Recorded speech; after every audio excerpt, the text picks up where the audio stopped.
But then am I uploading, I guess not if it's built into G Suite and Office, but uh, let's say I had it today Hmm. and I want to find correlations, but in my CRM data or something else.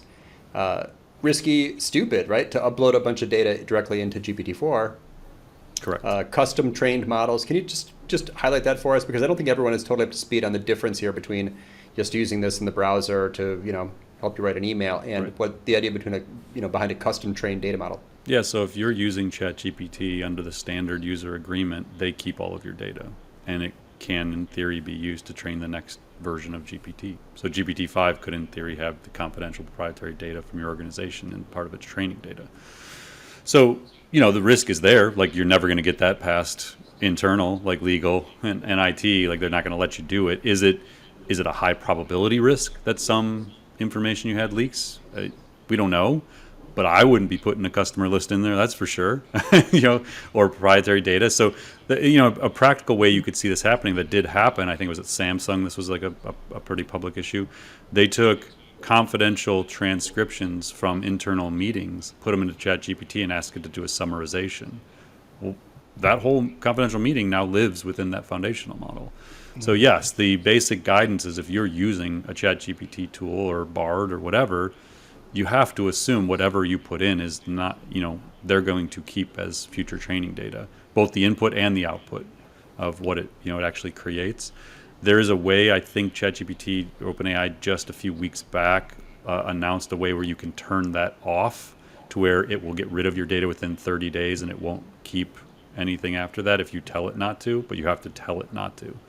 So yeah, realistically, right now you're probably safer if you're trying to use this in an enterprise way in marketing or in sales, service, wherever, to work with an application level company like a Writer, Jasper, one of those organizations, where you have a different terms of use that you've agreed to, and they're keeping your information confidential, and they're building on top of these same models basically, so you can have access to the same kind of capabilities, but within an application company that has built like a user interface and enterprise grade solutions around it.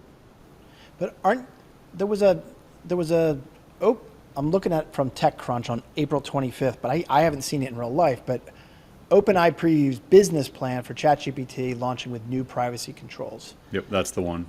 That's the one. Now, Okay. is that going to be literally a different subscription level? Like you're going to pay as a business to run it so they don't train the model on your data? Is that? Yeah, I believe so. Yeah, you can turn off search history and Yeah. because I don't think the What- $20 a month version gets you that. I'm not sure. I'd have to go look. Yeah. Think about that for a second.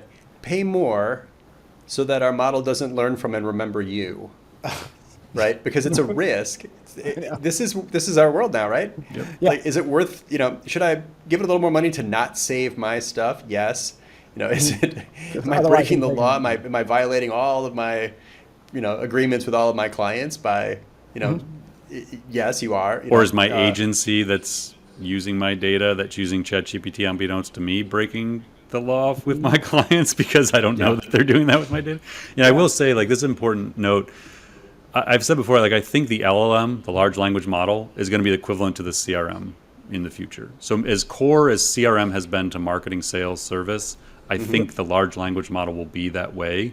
And so I think starting with larger enterprises, but it'll work its way down,